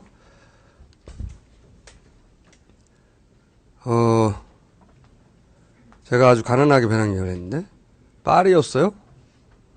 파리에서 한 길을 걷다가 양복점에 걸려있는 한 양복을 발견했는데, 양복이 너무 멋진 거예요. 그 이전까지 난 양복을 가져본 적이 한 번도 없어요. 24살인가 5살 때였는데. 양복을 가지고 싶다는 생각을 해본 적도 없고. 근데 그 양복이 너무 멋있어. 그래서 나도 몰래 그 양복점에 들어가서 나도 몰래 거기 걸려있는 양복을 마치 내 거인 양 꺼내서 입고, 양복만 입으니까 안 어울려서 와이셔츠도 하나 꺼내 입고 넥타이도 매고 한 김에 그 모든 일이 30초 30초 이내에 일어났어요. 종업원이 다가오기 전에. 그리고 거울을 봤는데 너무 멋진 거야. 너무 멋져. 응? 그래서 이 양복을 사야 되겠다. 난생 처음 생각을 했는데, 가격표를 봤더니 약 120만 원 정도예요. 당시, 지금도 120년 양복이 비싸지만, 90년도 초반에, 배낭여행 하던 저한테 120만 원은 지금으로 치면 한 2천만 원, 3천만 원 정도의 느낌이었어요. 그리고 어떻게 옷이 120만 원을 하냐고. 상상할 수 없는 가격이었어요. 그때까지 내가 태어나서 샀던 모든 옷을 다 합친 것보다 더 비싸. 응? 더군다나 내 수중에 있던 돈이 한 120 몇만 원이었다고. 2달 정도 일정이 남았는데. 그러니까 당연히, 옷을 놓고 나와야지요. 근데, 거울 속에 있는 애가 너무 멋진 거야. 저 아이를 두고 갈 수는 없다. 응? 저 아이와 함께 나가야 되겠다. 응? 그래서 내가 거기 주저앉아서 생각을 하기 시작했어요. 내가 만약에 이 옷을 지금 안 사고, 지금 25인데, 35에 돌아와서 이 양복점에서 제일 비싼 양복을 형편이 나아져서 사면 어떨까? 지금 형편이 안 되니까. 근데, 그러면 내가 25에 이 양복을 사서 느꼈을지 모르는 기쁨이 뭔지는 모르잖아. 그거는 영원히 사라지는 거예요. 응? 내가 35이 돼서 35살 때, 그 양복점에서 가장 좋은 양복을 샀을 때 느낄 기쁨은 35에 느끼는 거지. 25에 그랬다면 느꼈을 수도 있는 뭔가는 그게 뭔지는 모르고 지나가는 거예요, 영원히. 내가 25 될 수가 없으니까. 아, 그럴 수는 없다. 만회가 될 수 없는 거구나, 이건. 속성이. 나가리. 그리고 두 번째로, 내가 만약에 120만 원이 남았으니까, 120만 원이, 60일이니까 하루에 2만 원씩이란 말이죠. 하루에 2만 원씩 대단히 합리적으로 소비를 해요. 그러면 최소한의 먹을 것과 최소한의 잠자리에 해결되는 돈이었거든, 당신은. 그러면 내일도 굶지 않고 내일도 노숙하지 않아도 되는 거예요. 그래서 내가 예측 가능하니까 내 삶이. 그래서 생긴 안도감도 있고, 그 안도감도 행복의 일종이잖아요. 그 다음을 계획할 수 있으니까. 그날의 작은 행복이 있어. 베이스가 되는. 그걸 60일치를 다 합쳐. 그것과 내가 지금 이 양복을 샀을 때 느낄 수도 있는 기쁨의 크기를 비교하면 어느 쪽이 더 큰가? 양복이 더 크다. 두 번째 나가리. 세 번째는 60일은 아직 오지 않았잖아. 그렇잖아? 내가 지금 이 양복을 사느냐 마느냐 하는 순간 내 앞에 왔어. 그리고 내가 여기를 떠나면 다시 여기를 오지 않을 거야. 그런데 60일은 아직 오지 않았잖아. 60일은 내가 앞으로 잘 대처하면 되는 거 아니야. 그래서 내가 벌떡 일어나서 120만 원을 주고 양복을 샀다고. 그래서 양복을 입어. 그리고 배낭을 메고. 응? 그리고 그 인근에 있는 공원에 가서 노숙을 했어요. 당시 양복이 보스였는데 아는 사람 알고 모르는 사람 모르는. 당신은 그게 소위 말하는 명품인지 몰랐어요? 지금도 여전히 비싼 양복이지만. 그래서 그 보스 양복을 입고 거기서 노숙을 한 최초의 사람일 거야 내가. 그냥 굉장히 기뻤어요. 멋있었으니까. 그리고 그날을 공원에서 그렇게 보스를 입고 자고 다음날 아침에 일어났는데 좋댔다. 이제 어떡하냐. 수중에는 몇만 원 안 남았는데. 이 다음 얘기는 책에 없어. 응? 대충 책에서는 얼부분이 끝났는데 그 뒷얘기를 내가 해드릴게요. 어떻게 해야 할지 고민을 하다가 무슨 생각이 났냐면 당시에 여행 다니면서 여행객들을 호객하는 삐끼들을 많이 만났어. 내가 삐끼를 하면 대충 하루하루는 먹고 살 수 있지 않을까 생각을 해서 이 여행객을 호객하는 삐끼들이 어디서 제일 많았나 생각을 해봤더니 로마에 제일 많았어. 그래서 기차를 타고 졸라게 로마로 갔어요. 로마로 가서 거기 역 근처에 호텔 하나 들어가서 일단 자고 그 다음날 아침에 그 호텔 매니저한테 물론 남아있던 돈을 다 내고 이제 완전 거지가 된 거지. 호텔 매니저한테 내가 지금 역으로 가가지고 세 사람을 데리고 오면 그 세 사람 방에 나도 재워주라. 세 사람의 추가 손님이 생기고 자기들은 돈 더 낼 게 없잖아. 손해가 나는 게 아니잖아. 나는 어쨌든 그 세 사람한테 허락만 받으면 되니까. 그 생각은 세 사람의 한국 사람을 일로 끌고 와서 사정을 얘기하고 나는 바닥에서 자고 뭐 대충 계획이 그랬던 거예요. 네 사람을 데리고 오면 한 사람당 커미션을 얼마나 주라. 자기들이 어차피 알바를 쓰고 있단 말이지. 근데 나는 기본급도 없고 못 데려오면 아무것도 안 줘도 되잖아. 그 사람들이 마다할 리가 없는 거잖아요. 원래 딜은 마다할 리가 없는 걸로 하는 거예요. 그래서 역으로 갔어요. 그리고 제가 1시간 있다가 30명을 데리고 왔어요. 호텔 매니저도 놀래고 나도 놀래고 응? 우리 모두가 놀랐어요. 응? 그렇게 빠른 시간 내에 30명을 데려올 수 있었던 이유는 나는 보스를 입었잖아. 응? 응? 응? 다른 뺏기들은 다 후줄근한데 응? 난 보스를 입었잖아. 그리고 일주일 만에 이 관계가 역전됐어. 호텔 매니저가 계속 머물러 주면 안 되겠냐. 응? 근데 거기 있다 보니까 내가 왜 이 사람 좋은 일을 하고 있나 생각이 들어서 당시 동구권이 개방 초기였는데 헝가리, 체코슬로바키아, 이제는 체코와 슬로바키아가 나눠졌지만 그때는 한 나라였어요. 이런 나라가 숙소가 부족해가지고 지금은 없는 형태의 숙박이 많이 있었어. 예를 들면 민박이라고 하면 집주인이 있고 뭐 이렇게 방을 빌려주고 이런 거를 생각할 수 있는데 그게 아니라 집을 통째로 빌려주는 집주인이 여름 예를 들면 시즌 기간에 아예 딴 데로 가고 집을 아예 통째로 빌려주는 그런 식의 정규 숙소가 아닌데 돈 벌려고 나타났던 그런 형태의 숙소들이 있었거든요. 체코로 갔어요. 체코로 가서 그때 일주일 만에 50만 원을 벌었는데 그 숙소에 가서 그 주인하고 여기 한 달간 빌리는 게 얼마냐 통째로 3층 집이었는데 한 200만 원 정도 한대요. 그래서 일주일에 50만 원이잖아요. 수중에 50만 원 있었다고. 50만 원을 주고 일주일 빌리자. 일주일 후에 내가 150만 원을 주면 나머지 3주도 내가 빌리고 아니면 그냥 나가는 거고. 집주인이 마다할 리가 없잖아. 왜 마다해? 50만 원을 내고 대신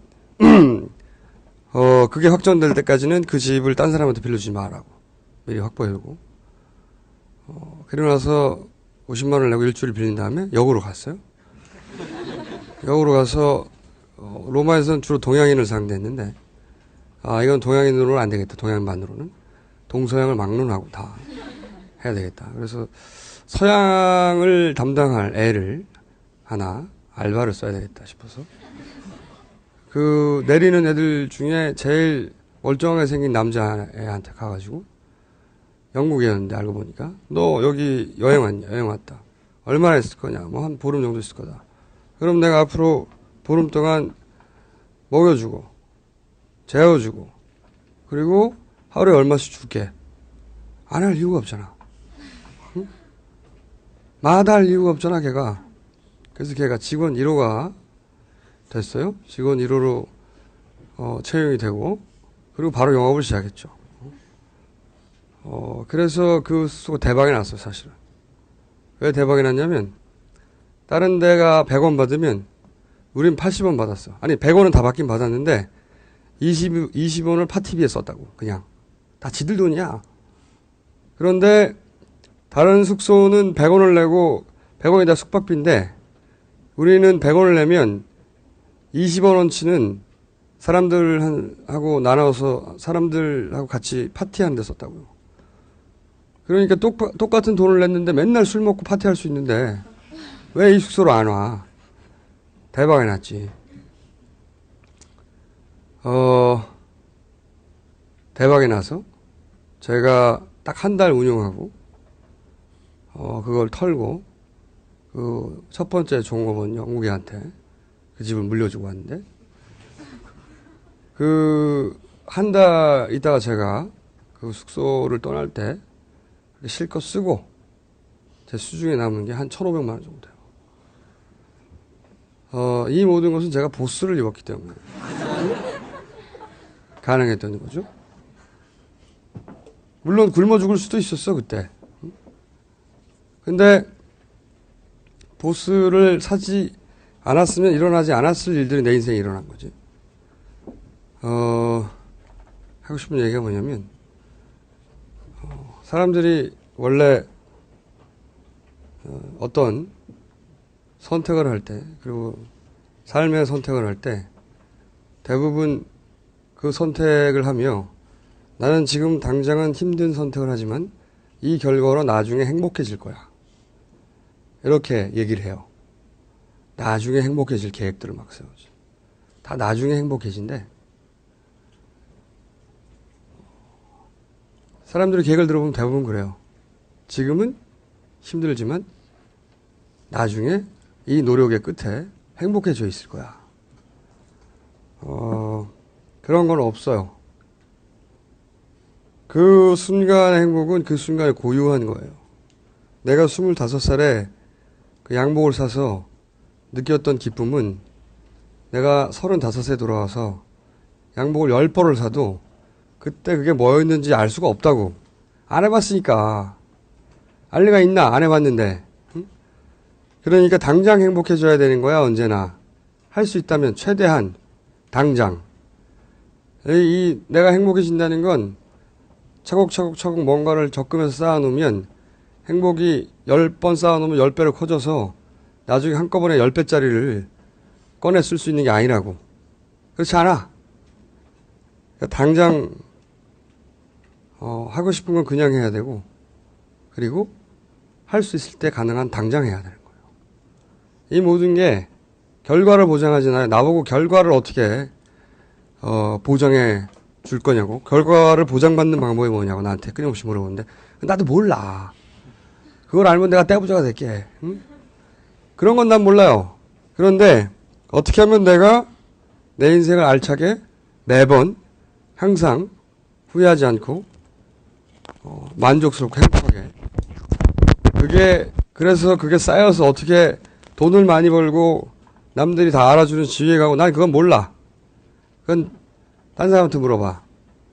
근데 그런 지위에 간 사람들이 딱히 행복해 보이지는 않아, 내가 보기엔. 우리 각하가 행복해 보여? 응?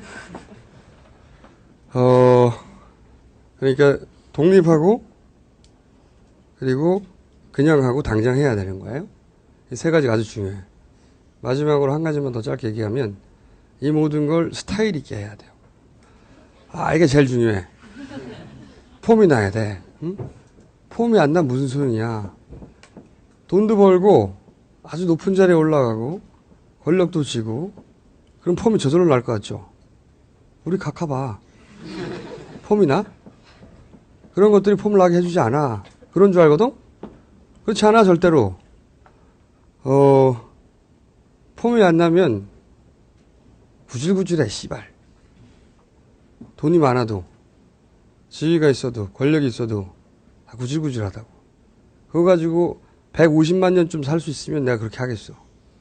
아니잖아? 그럼 폼이 나려면 어떻게 살아야 되냐? 이런 독립하고 그냥 하고 당장 하는 삶의 원칙 속에서 그 모든 게 스타일이 있어야 되거든. 폼이 나야 돼요. 폼은 어떻게 나느냐? 자기 스타일이 있어야 되는 거거든요. 다 사람마다 달라요. 자기가 언제 폼이 날지는 자기도 해봐야 알아. 단순히 옷을 어떻게 입는다부터 시작해서 그 사람이 하는 말이나 행동이나 선택이나 그 모든 게 하나의 일관된 경향을 가지게 돼. 어느 순간. 그럼 스타일이 있는 것이고 그게 섹시한 거거든. 응? 우리가 다 섹시하자고 이러는 거예요. 왜 사는지 알아? 섹시하자고 사는 거야. 그걸 알아야 되는데. 그러면 언제 폼이 나고 섹시하냐면 그 출발 지점은 자존감이 있는 거예요. 이 책에도 쓴 얘기지만 우리가 어릴 때부터 자신감을 가지라는 얘기 많이 듣잖아. 근데 자신감이란 건 되게 취약한 감정이에요. 질의응답을 받을 시간이 없네. 그래도 여기까지 얘기를 끝냅시다. 자신감은 언제 생기냐? 자신감이라는 건 말이에요. 자기가 가진 특정한 능력에 대한 신뢰예요.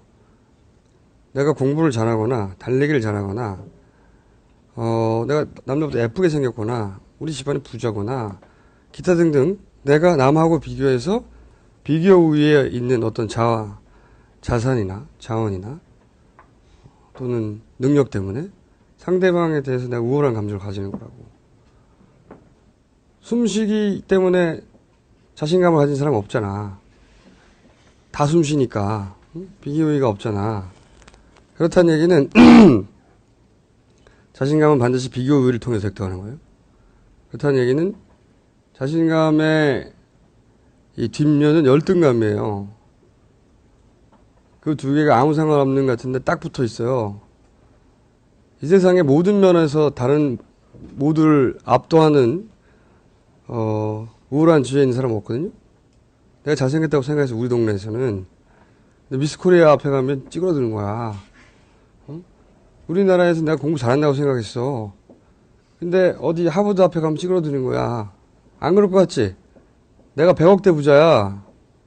그러면 100억대 부자면 부자잖아. 됐다. 씨발. 근데 이 사람들이 1000억대 부자 앞에서 거지처럼 굴어요. 안 그럴 것 같지? 거지처럼 굴어. 왜냐면 자기가 자신감을 가지고 있는 근거, 그 근거 자체가 무너지면 이 사람들이 제로인 것처럼 굴어요. 다들 그래. 아주 많은 사람들이. 자신감이라는 건 그렇게 취약한 감정이야. 그러면 자존감이라는 건 뭐냐? 자존감이라는 건 비교 우위를 통하지 않고 내가 나를 승인하는 거야. 근데 여기서 중요한 게 자신이 가지고 있는 각종 약점이나 하자, 한계, 정확하게 안 다음에 그걸 다 인정하고 그럼에도 불구하고 여전히 자기를 신뢰하는 거야. 이게 이제 우리가 흔히 아는 좌뻑이나 또는 그 공주병이나 왕자병 이것과는 차이가 있어요. 근본적으로. 예를 들어서 왕자병인 혹은 공주병인 친구가 이제 예쁜 혹은 잘생긴 부자의 흔히 말하는 엄친 이런 아이가 앞에 지나가면 이 왕자병 공주병은 그들이 자기보다 더 낫다는 걸 인정하지 않지. 전혀. 이건 질병이에요. 이건 질병인데 예를 들어서 자존감이 튼튼한 사람들은 자신감만으로 이루어진 이 감성의 인간들은 그들 앞에 가면 찌그러들어. 예를 들어서 미스 코리아가 나타났어요. 그 옆에 여자들이 있다. 그럼 여자들은 딱 두 부류로 나눠요. 미스 코리아를 욕하거나 아니면 한영하다거나 둘 중에 하나밖에 없어. 대부분의 경우에. 근데 아주 드물게 그녀가 매우 이쁘고 나보다 월등히 몸매가 좋음에도 불구하고 그리고 그걸 다 인정함에도 불구하고 그것과 대단히 전혀 무관하게 그 미스 코리아와 같은 수준의 자존감을 보이는 여자들이 있어요. 못생겼는데 훨씬 몸매도 더 안 좋은데 기가 안 죽고 전혀 그렇다고 미워서 오버하는 것도 아니고 억지로 센 척하는 것도 아닌 그런 여자들이 가끔 있어요. 드물게 졸라 섹시해. 거꾸로 남자도 마찬가지예요. 그렇게 길 가는데 기가 죽는 자신감 말고 또 도저히 인정하지 않는 왕자병 공주병 말고 자존감이 튼튼한 부류들은 그렇게 잘생기고 돈 많고 잘 나가는 사람이 지나가면 좋겠다 씨발 여기까진 가. 왜냐면 좋은 거잖아 저게. 근데 그게 나한테 되돌아와서 그럼 나는 뭔가 하고 자기 비하나 한탄으로 이어지지 않는다고. 그냥 저 사람은 저 사람인 거야.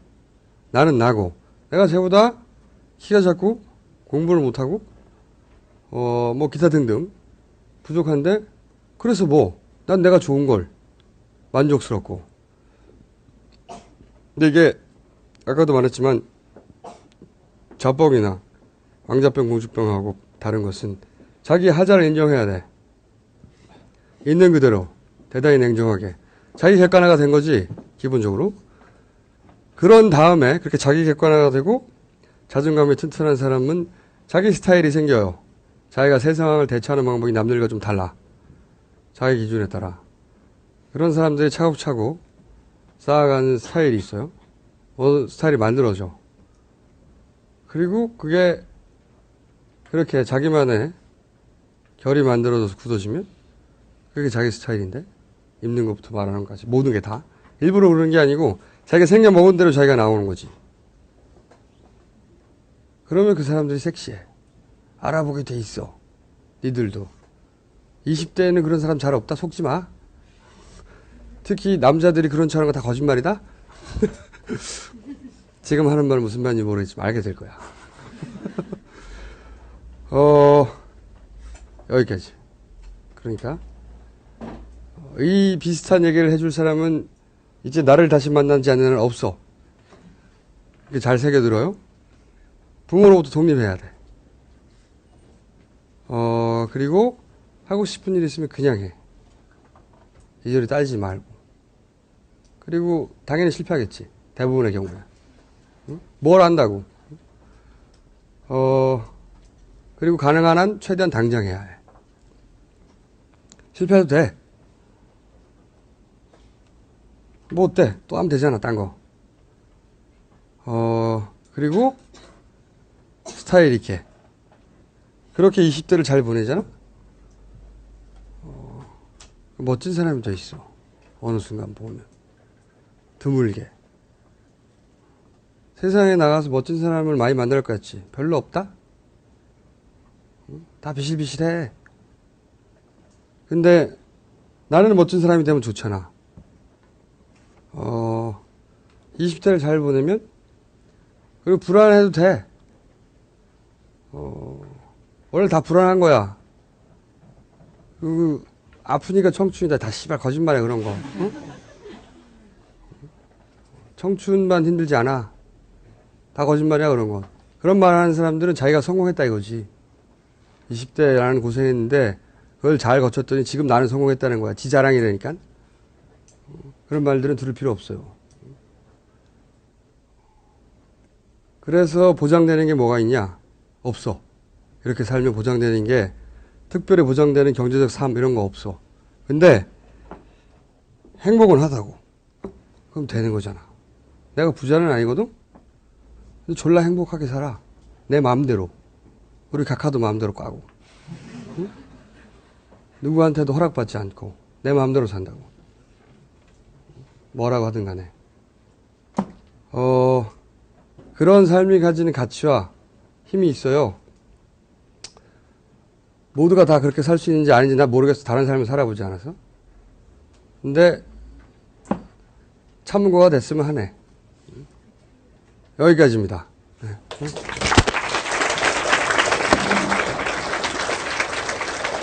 재능기가 진행도 받은 시간이 있는 거죠. 이게 오늘 몇 시까지 하는 거예요? 이미 안 괜찮은데. 그래도 아니 뭐 적은 걸 주지 말고 손 들고 질문하세요. 네. 꼭 질문할 게 있으면 손 들고 질문을 하세요. 왜? 가능하면 여학생이 질문해 주세요. 남학생은 참고 자기는 첫 번째가 봐줄게. 예. 그 21살 행복에 지금 제 시점에 21살 행복은요 인터뷰도 안 거거든요. 나를? 예. 싫어. 그렇게 쉽게 되면 안 되지. 이메일 주소도 가르쳐주면 안 돼요. 귀찮아. 제가 적어갈게요. 응? 뭐라고? 제가 적어가겠습니다. 뭐를? 이메일 주소를. 나한테서? 예. 누구 알려준다고 그랬는데? 그래서 당신이 알아서 알아봐. 나는 알려주지 않을 거야. 알겠습니다. 응. 자기 해줄게. 다른 질문 있어요? 적었어요. 이게 자기 거야? 네. 귀찮다. 아, 한번 읽어. 직접 질문해, 직접. 응. 그러면 본인이 하고 싶은 대로 막 살면 경제적인 문제는 어떻게 해결하세요? 어려울 때도 있고 안 어려울 때도 있죠. 그냥 어려우면 좀 가난하면 어때? 죽나? 집도 없이 그냥 집이 있었을 때도 있고 없을 때도 있고 다시 있어요. 그럼 돈은 다 꼼수로 버시는 거예요? 나를 좀 쓰다? 아니요. 이것저것 하면서 살아요. 회사를 다니지 않으면 돈을 못 벌 것 같아요? 좀 불안하죠. 회사를 다니면 안 불안할 것 같아요? 불안하겠죠. 그러면 자기가 하고 싶은 대로 하는 게 더 낫지 않아? 근데 왜 물어봤어, 나한테? 네. 부모로부터 독립을 하려고 하는데 부모가 사사건건 관여하면은 어떤 식으로 대처하는 게 유리하다고? 부모님이 사사건건 간섭을 하면 부모님으로부터 독립하지 못하는 이유가 미안해서예요? 아니면 부모의 지원이 필요해서예요? 둘 다예요? 지원이 언제까지 얼마나 필요해요? 계산해 봤어요? 일단 그걸 계산해 보고. 그리고 그게 없으면 어떻게 될 것 같아요? 생각해 보고. 그리고 부모님이 그렇게 하시는 거 부모님이 이제 걱정이 돼서요. 자식이 잘 되라. 그렇죠? 그런데 우리가 해보지 않고 이게 잘 된 건지 못 된 건지 그게 나쁜 건지 좋은 건지 모르잖아. 해보지 않고는. 근데 부모님은 다 안다는 거 아니야. 자기들이 해봤기 때문에. 그러니까 너도 그걸 너는 그걸 안 겪게 해주시겠다는 거잖아. 자기가 다 겪었으니까 좋은 길로만 가라고 이렇게. 나는 거의 우리나라의 모든 부모님 다 그렇게 얘기하거든요. 근데 부모님이 이건 하고 저건 하지 말라는 삶을 내가 60대까지 살 게 아니면, 그렇지? 70대까지 부모님이 살아계신 한 항상 그 지시를 받을 게 아니면 언젠가는 독립해야 될 거 아니야? 당연히. 근데 그 언젠가가 언제까? 부모님이 돌아가실 때? 부모님은 돌아가시기 전까지 그걸 멈추지 않아 원래. 부모는 그러라고 있는 존재거든. 그렇잖아? 그러니까 가능하면 그게 빨리 정리되는 게 좋지 않을까?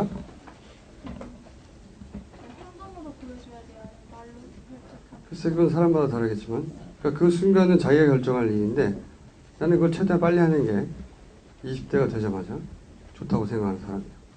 왜냐면 내가 이걸 했는데 이 결과가 나한테 좋을 수도 있고 나쁠 수도 있고 내가 스스로 겪어서 이거는 이렇게 하면 안 되는 거구나, 내 몸이 체화돼서 다음 선택의 기준이 되면 그게 자기 삶의 기준들을 쌓아 정하는 건데, 그런 걸 겪어본 적이 없잖아. 다 대신 해주니까 부모들이. 부모가 대신 삶의 선택을 해주는 건 자기가 그 선택을 해서 배울 수 있는 삶의 기회를 뺏는 거야 부모들이. 부모님은 그걸 사랑이라고 여기지. 근데 나이가 30이 돼도 애인 거지. 자기가 해본 게 없으니까.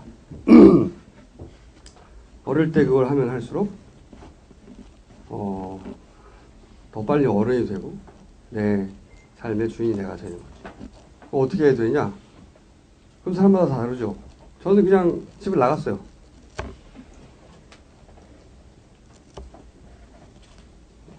부모님하고 타협이 안 되는 것도 있죠. 예를 들어서 제가 고3 때 담배를 피기 시작했는데, 근데 이걸 내 방에서 필까 밖에서 몰래 필까로 고민을 하다가 밖에서 몰래 피는 게 안 맞는 거야 나한테. 그래서 내 방에서 피기 시작했어. 왜냐면 난 몰래 하는 게 싫어. 우리 모친이 그걸 알았어. 모친은 교회를 열심히 다니고 우리 집안 전체가 담배 냄새가 나니까 모친이 나한테 한 번도 뭘 간섭해 본 적이 없는 양반인데 방에선 피지 마라. 우리 집에 목사님도 오고 어쨌든 부모의 체면이 있지 않냐. 타협이 들어온 거지. 그거 충분히 합리적인 제안이라고 생각했어. 근데 숨어서 피는 것도 싫었어 난. 뭐 대단한 죄를 지는 게 아니잖아. 어릴 때부터 이렇게 자랐고 난 이미. 그래서 그럴 수 없다고 그랬어 우리 모친한테. 내 방에서 피겠다고. 내가 숨어서 피는 게 좋냐고. 응? 뭔가 다르지 않냐고. 내가 이때까지 당신이 나를 키운 방식과. 그런데 우리 모친이 가만히 나를 쳐다보더니 그래도 내 말도 일리가 있거든. 그래도 밖에 나가서 피라고. 내가 안 된다고 그랬어. 한참 쳐다보더니 내가 태어나서 처음으로 뺨을 한 대 맞았어. 우리 모친이. 유일하게 행사한 폭력이야. 뺨을 한 대 팍 때리더니 펴라 이 새끼야. 그리고 끝났어요 그 뒤는. 지금 생각해보면 내가 밖에 나가서 피는 게 맞았어. 지금 생각해보면. 왜냐면 뭐 어쨌든 우리 부모도 우리 부모의 사회적 관계망이 있고 내가 그게 뭐 대단한 거라고 옥상에 가서 펴도 되거든. 어렸으니까 그랬겠지. 근데 어쨌든 내가 생각하는 한계치까지 가는 거지. 내가 생각할 때 여기까지 물러설 수 없다고 하는 선이 있었으니까. 당신한테 그게 있느냐가 문제인 거지. 어떻게 하느냐가 문제가 아니라. 뭘 원하는지 생각해봐. 먼저 어디까지 원하는지. 있어? 뭘 원해? 집 나오는 걸 원해? 일단 원하는 걸 정하고 그러기 위해서 어디까지 갈 건가도 정해야지. 어느 선에서 타협할 건가. 그런 다음에 방법을 찾는 거지 뭐. 너무 막연하잖아 지금은. 어쨌든 나는 그래서 방에서 담배를 피기 시작했어. 나 우리 모친을 좋아해. 졸라 쿨하잖아. 응? 어쨌든 승질은 나거든. 내 말도 반은 맞고. 그리고 고집을 꺾을 수는 없을 것 같고. 타협은 보긴, 어느 선에서 보긴 봐야 될 것 같고. 한 대 때리는 거지. 펴라 이 새끼야 그러고 갔어. 아주 좋아해. 지금 생각해보면 더 이상의 모친이 없다고 봐. 설득하려고 해서 설득을 안 했을 거거든. 다음 질문도 봐. 너 애절하다. 뭔데? 하고 싶은 거 돈이 필요한데 그 돈을 벌기 위해서 제가 하기 싫은 거를 하는 것도 좀 어떻게 보면 정당하겠죠. 그럴 때도 있긴 있죠. 근데 그럴 경우 생각보다 많지는 않아요. 내가 하고 싶은 걸 하는데 그 하고 싶은 일을 하는데 돈이 필요해서 하기 싫은 일을 오랫동안 해야 한다. 그 생각만큼 그런 일은 많잖아요. 하고 싶은 일을 돈을 조금 벌면서 하는 거죠. 그래도 돼요. 처음부터 돈이 많이 필요한 무슨 일을 하고 싶은데. 뭐 차를 산다든지. 차를 산다고?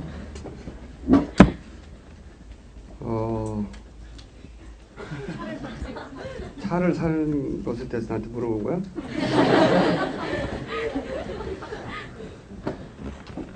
하고 싶은 게 뭔데 그 일을 하려면 얼마나 돈이 드는데 그래서 그 일을 얼마나 준비해야 되는지 구체적으로 생각해봐. 졸라게 막연하잖아. 뭐 차를 산다는지? 그 부모님하고 왜 놀았어요? 네. 저요. 저는 선생님이 되고 싶은데 이제 제가 선생님이 되고 싶다고 주변에 얘기했더니 막 부모님부터 시작해서 이제 제가 친한 선생님들이나 친구들까지 다 제가 현실을 모른다고 이렇게 좀 미쳤다고 이렇게 얘기하는데 그 사람들도 몰라요. 그 사람들 다 선생님 되는 건 아니잖아. 근데 왜 선생님 되고 싶은데? 저 애들 가르치면서 그냥 애들하고 같이 있는 게 좋고 애들을 언제 가르쳐봤어요? 그냥 친구들이 저한테 뭐 물어봤을 때 가르쳤을 때 그 기분이 너무 좋고 그걸 친구들만 그런 거 아닐까? 진짜로 말 안 듣는 애들을 가르치는 게 좋을까? 그 경험부터 해봐야 되지 않을까?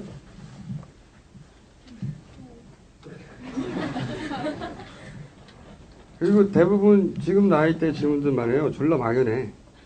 응? 대초상적이고 가능하면 구체적으로 뭐든지 직접적이고 구체적이고 남자들은 질문하지 말라니까. 응? 다 남자들이네. 네. 근데 경제적으로 독립하라고 그러니까 정서적으로 경제적으로 독립하는 게 중요한데 사실 독립을 해보려고 해서 등록금을 내보려고 했는데 너무 막 힘들었어요. 3개월 동안 진짜 학교 끝나고 일만 해도 등록금이 안 걸리더라고요. 다시 들어온 거예요?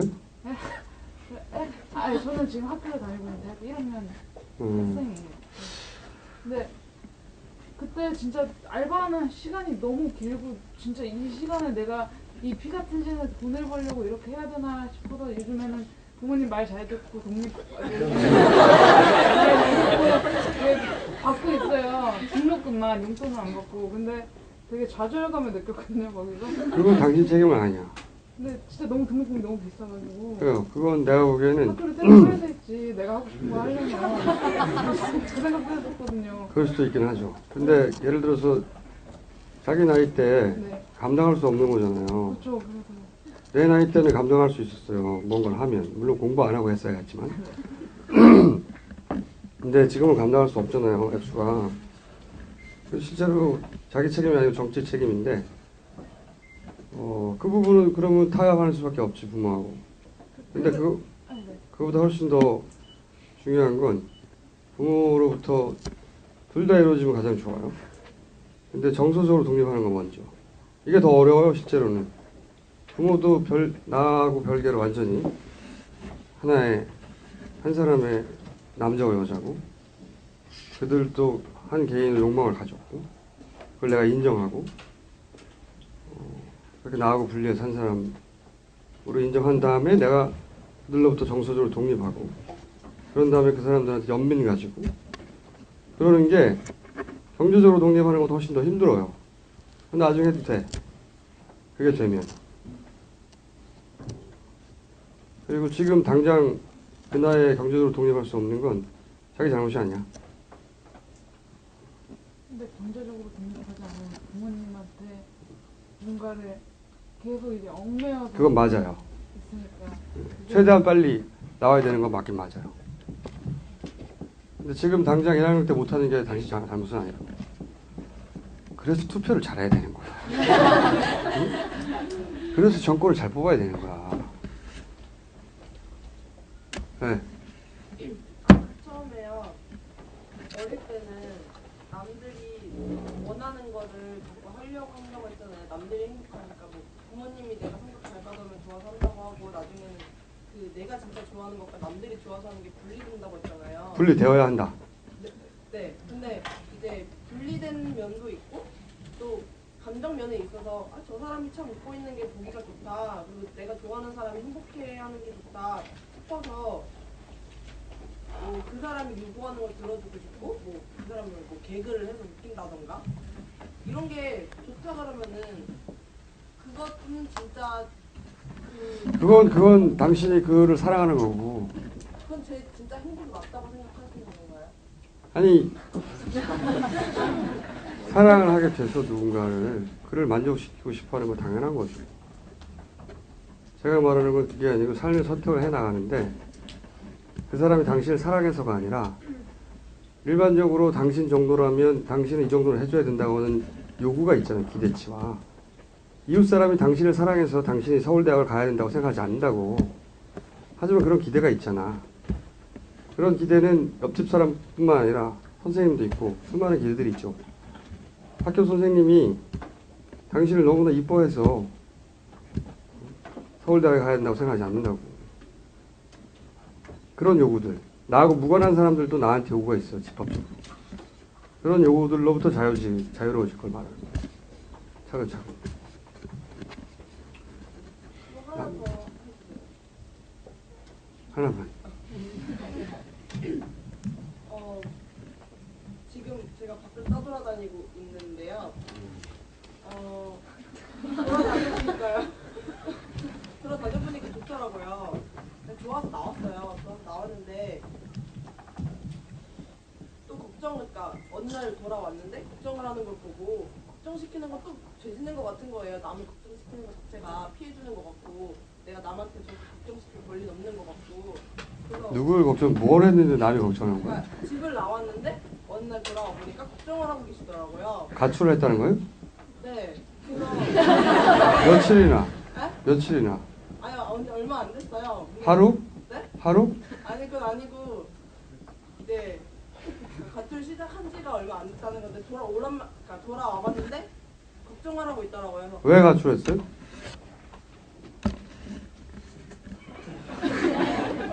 얼마나 가출했는데?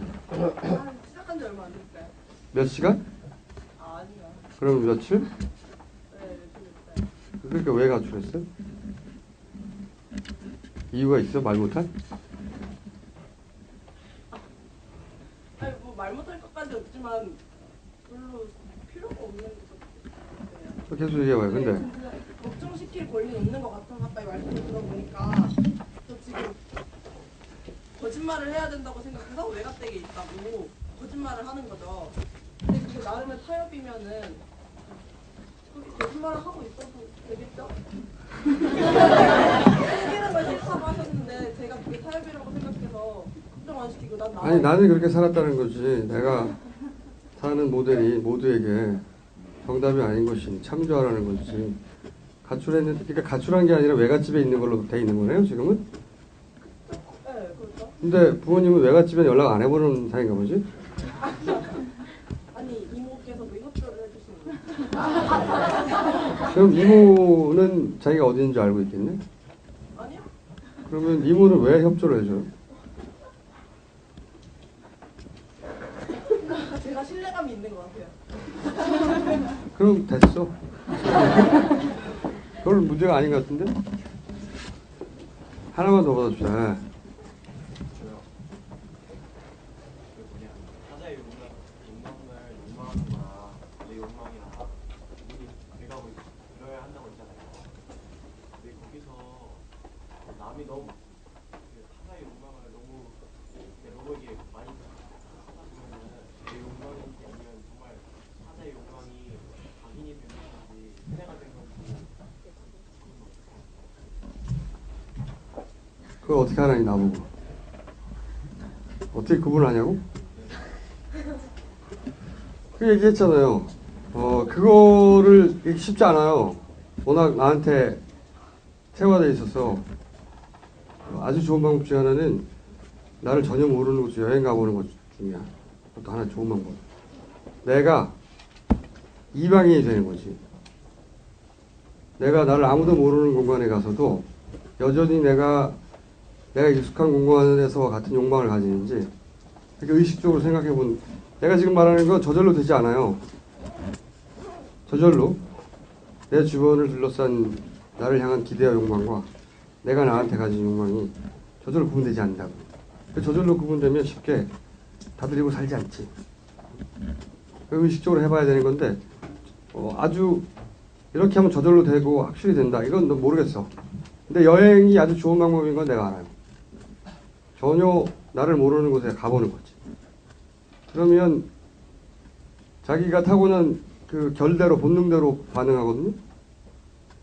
모든 일에. 예를 들어서 기차를 놓쳤어 밤에. 그러면 이때까지 매뉴얼들이 존재하잖아. 모르면 집에 전화하면 돼. 그지? 선생님이나 인터넷 찾아보면 돼. 근데 매뉴얼이 없는 상황에 부딪혀. 배낭여행을 갔는데 밤에 기차를 놓쳤어. 근데 그 시간대에는 어디 갈 숙소도 없고 그리고 그 역을 좀 있다가 폐쇄되고 어떻게 해야 돼? 어디다 물어봐? 지식인에 물어봐? 물어볼 데가 없잖아. 아무한테도. 부모님이 해결해 줄 수 있나? 부모님 어떻게 알아? 모르잖아. 정답이 없는 상황이라고 교과서에도 없고 내가 참조할 것도 없고. 그럼 보통 자기가 타고난 문제 해결 능력이 드러나. 어떤 사람은 그냥 건물 구석에 쭈그리고 앉아 있어요. 어떤 사람은 짐을 라커에 쳐놓고 나이트를 가. 못 갈 이유 없잖아. 나이트를 가기도 하고. 어떤 사람은 아무 기차나 타고 아무 데나 가버려 그냥. 그래도 되잖아. 근데 그 말을 들으면 아 그렇구나 하지만 그때는 내가 참조할 만한 그리고 대신 말해주는 선배나 부모가 없기 때문에 오로지 자기 판단으로 그 문제를 해결해야 되는 거니. 그런 상황에 여러 번 부딪히면 자기가 가지고 있는 그 본성과 욕망을 점점점 파악하게 되지. 내가 어떤 종류의 사람인지. 나는 보도를 가르쳐. 보통 외국인들 모아가지고 화투를 꺼내놓고 보통 기차를 놓치면 저는 그렇게 시간을 해결합니다. 보통 사람마다 다 다르거든요. 어른이 된다는 건 그런 거죠. 내가 더 이상 나한테 이렇게 해도 되고 저렇게 해도 되고 혹은 뭐 이렇게 해야 되고 저렇게 해야 되고 가이드 해주고 허락해줄 사람이 사라지고 내가 내 인생의 선택을 해야 되는 순간들을 자꾸 마주치는 건데 그때 내가 원하는 게 뭔지 잘 모르니까 남의 선택을 자꾸 참조하게 되는 거지. 그러지 않으려면 그 연습을 해봐야 되는 거지. 그 중에 하나가 여행도 방법이다.